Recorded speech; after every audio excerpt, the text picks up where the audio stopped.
बिस्मिल्लाहिर्रहमानिर्रहीम। अस्सलाम वालेकुम। आप देख रहे हैं K92 न्यूज़ और मैं हूं नाइला भट्टी। शामिल करते हैं आज की अहम खबरें।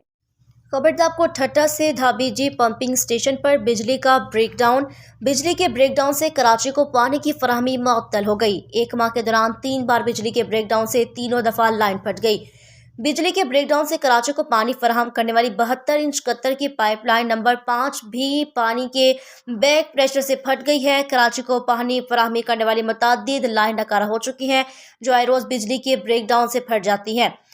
दजाबी पंपिंग स्टेशन पर के इलेक्ट्रिक सप्लाई की जानिब से अचानक बिजली का बड़ा ब्रेकडाउन, जिसके नतीजे में पंपिंग स्टेशन से शहर कायद को पानी की फराहमी मुकम्मल तौर पर मुअत्तल हो गई है। जबकि बिजली के ब्रेकडाउन से कराची को पानी फराहम करने वाली 72 इंच कतर लाइन में 5 बिजली ब्रेकडाउन के नतीजे में फट गई है। लाखों गैलन पानी ज़ाया हो गया। सुप्रिंटेंडेंट इंजीनियर के मुताबिक एक माह के दौरान 3 बार बिजली के ब्रेकडाउन लाइन फट गई है, जबकि पानी की बहाली 24 घंटे लग सकते हैं।